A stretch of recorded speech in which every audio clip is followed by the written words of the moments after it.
Hello Internet, and welcome to the second bonus video for Undertale. In the last video, we went over a brief overview of the backstory of the game and then experienced hard mode for the first time, in my case at least. In this video, we're going to be talking about fun value events and everyone's favorite Undertale character who never appears in Undertale, WD Gaster. The fun value, as I explained when we encountered the wrong number song in Snowdon Town, is a number from 1 to 100 that will trigger certain events within Undertale. These events can range from things like the wrong number song to small NPC interactions with no real impact on the lore of Undertale, to literally straight up important lore that will end up having an impact on a lot of things in Deltarune, Undertale's sister game. I will be showing all of these events in order. And don't worry, not every fun value has a different associated event. Some events take up multiple fun values while others take up only one, and a few values don't even have any events associated with them at all. Numbers 1 through 99 will activate the wrong number song event. This is by far the most common fun value event and was ultimately shown already in the LP, which is why I'm only showing footage of it with post-commentary. The rest of these will have live commentary.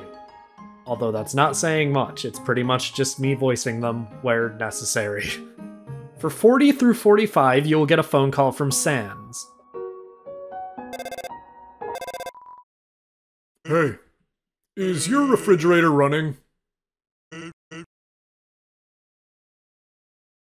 Nice. I'll be over to deposit the brewskis.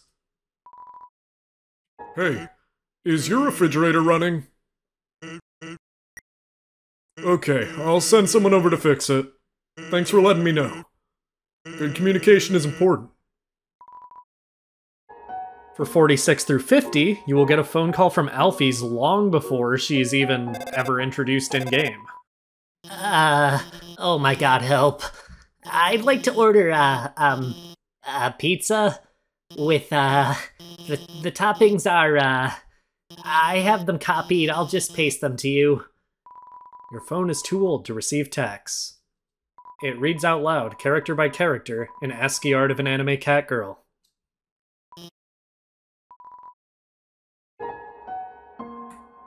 We could have been introduced to Alphys a lot earlier. For 56 and 57, you will get Nightmare Mode of the crossword. Sans, where's the puzzle? It's right there, on the ground. Trust me, there's no way they can get past this one.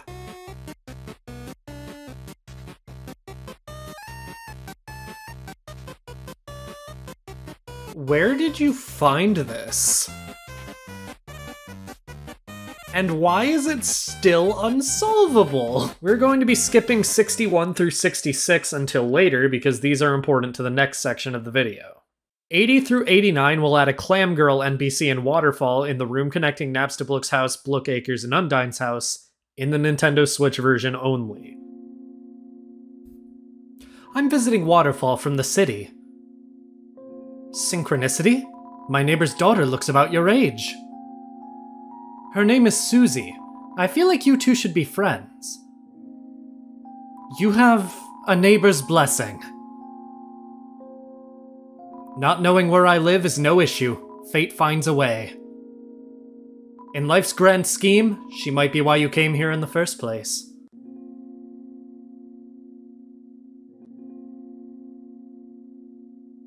I sense a disturbance in the nearby aura. I think you should leave that girl alone. This will only appear if you kill Undyne. So you never met my neighbor's daughter. Don't despair. This world has infinite opportunities. But there's a limit to the things you can do today. Accepting this is healthy. Take my neighbor's blessing, and consider this blessing for anything you like.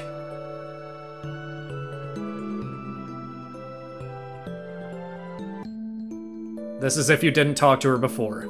I wanted to tell you about my neighbor's daughter. But you walked right by me before I could tell you. Fate has decided that I should not tell you. There is more to this NPC that we will talk about in the next video. And 91 through 100 will cause an NPC called Goner Kid to appear. Have you ever thought about a world where everything is exactly the same, except you don't exist? Everything functions perfectly without you. The thought terrifies me.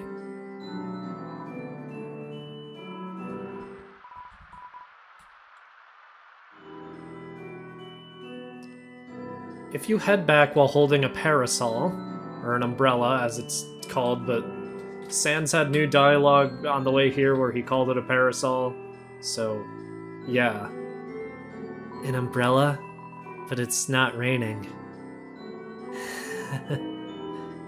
You know, that does make me feel a little better about this.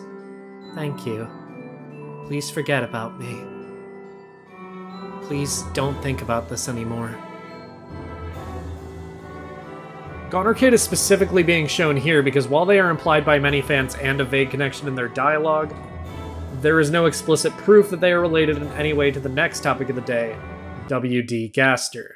If there could be an award for a character who appeared in their series the least while still gaining an immense fan following, I am confident that Gaster would probably win. The first fun value that I skipped was 61, which will add this NPC to Hotland.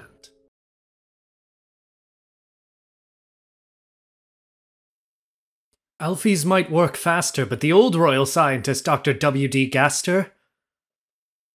One day he vanished without a trace. They say he shattered across time and space. How can I say so without fear? I'm holding a piece of him right here.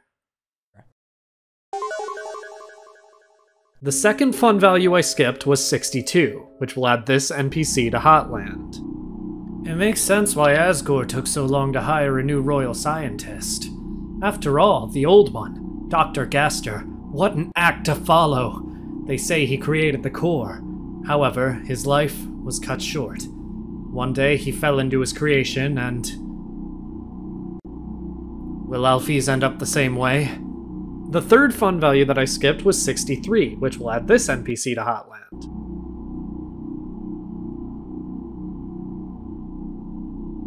I understand why Asgore waited so long to hire a new royal scientist. The previous one, Dr. Gaster. His brilliance was irreplaceable. However, his life was cut short. One day his experiments went wrong and... Well, I needn't gossip. After all, it's rude to talk about someone who's listening. The fourth font value that I skipped was 64, which is blank, but 65 will add this room to Snowden. Welcome to the sound test. Got this fun little loop called Happy Town. This horrible one called Meat Factory. This is bad. This is awful. Trouble Dingle. Again, bad, but it's interesting. Gaster's theme. Once you start playing this, you cannot select any other song.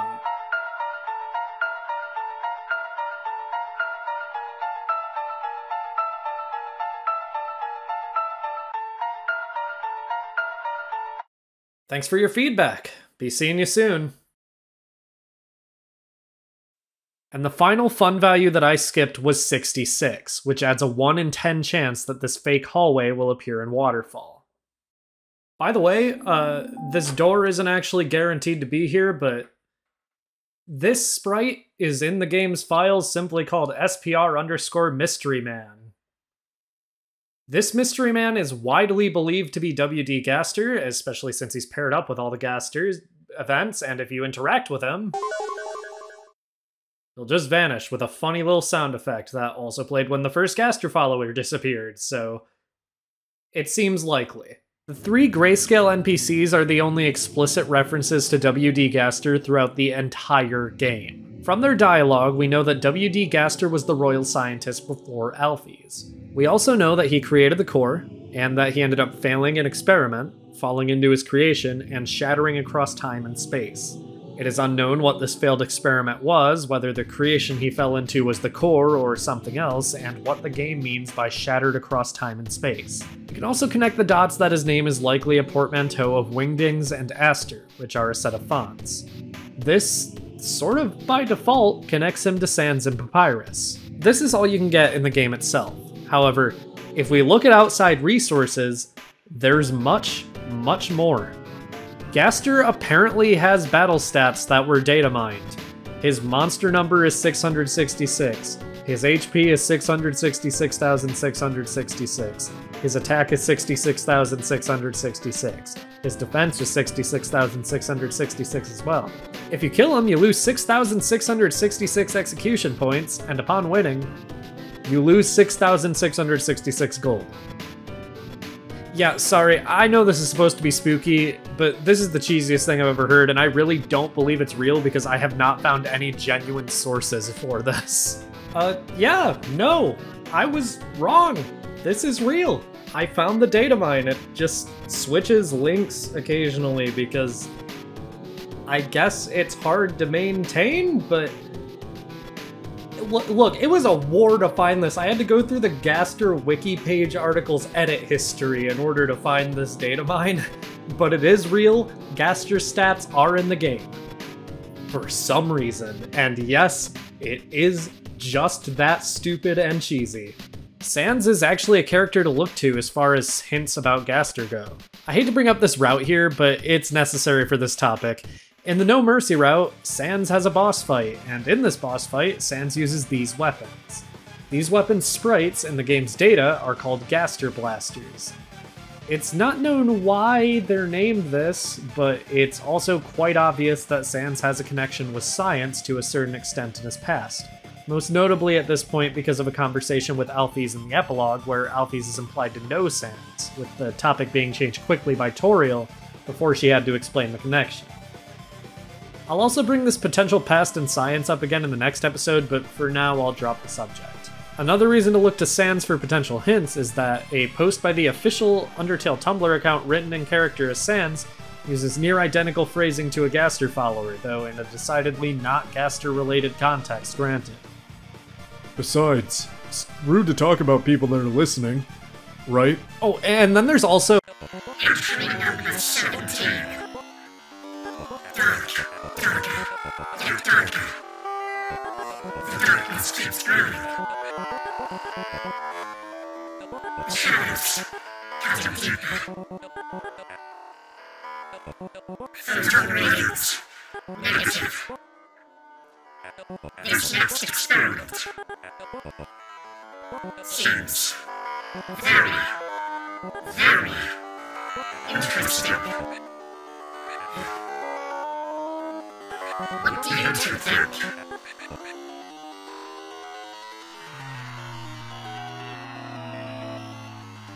This is entry number 17, or at least a potential entry number 17. If you were paying way too much attention in the True Lab, you may have realized that 17 was a skipped number in the entries, and that's not by accident. The issue with this, though, is that all of the experiments in the True Lab were implied to be Alphys experiments, not Gaster's. Well, the determination experiments, at least. Alphys actually also has an unused entry 17 that was added in an update just before the Japanese translation dropped, written in her own speech style. It's obviously possible that this was just a red herring, but that just doesn't seem likely. Why would Gaster have an entry thrown in among all of Alphys' ramblings? People have theorized that the determination experiments were started by Gaster, then finished by Alphys, just because of the dialogue at the entrance of the True Lab using significantly better grammar than later. That's stupid. I think it's pretty clear that the progression of the True Lab's entries was just trying to show Alphys' deteriorating mental state. Here's what I think. It is obvious that this entry number 17 is meant to be WD Gaster's. His name is a cross between two fonts, Wingdings and Aster, and this entry is written in Wingdings. However, this is an entry for a separate set of experiments than the determination experiments, a much earlier set of experiments. It seems likely that this was the last entry before Gaster's failed experiment that scattered him across time and space. As for the two mentioned in the entry, I believe it is likely that one of them is Sans, as a result of his implied background in science and the connection in their names, and I believe the second is Alphys due to the implication that they know each other decently well. I believe they were something of assistants to Gaster and were present for whatever experiment led to his disappearance. As for why neither of them bring this up, I'll touch more on that in the next bonus video. One final thing I want to bring up is this unused route. There is a lone, creepy-ass NPC here who shares his black and white color palette with the Mystery Man, who is believed to be WD Gaster. Interacting with him simply makes the word appear in Wingdings, and leaving the room brings you to the Sound Test Fun Value event, which, you know how that ends. With that, though, that's all I feel is necessary to talk about for now.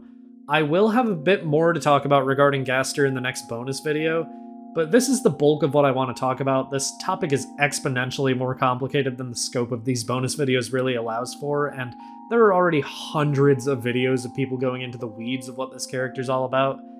And in the end, remember, anything you hear is just a theory. A game theory! Until Deltarune is finished, at least. The next bonus video will be the final episode of Undertale, and we'll go over anything I missed, unused content in the game, my final thoughts on the LP as a whole, and of course, a hint at what comes next. See you guys then.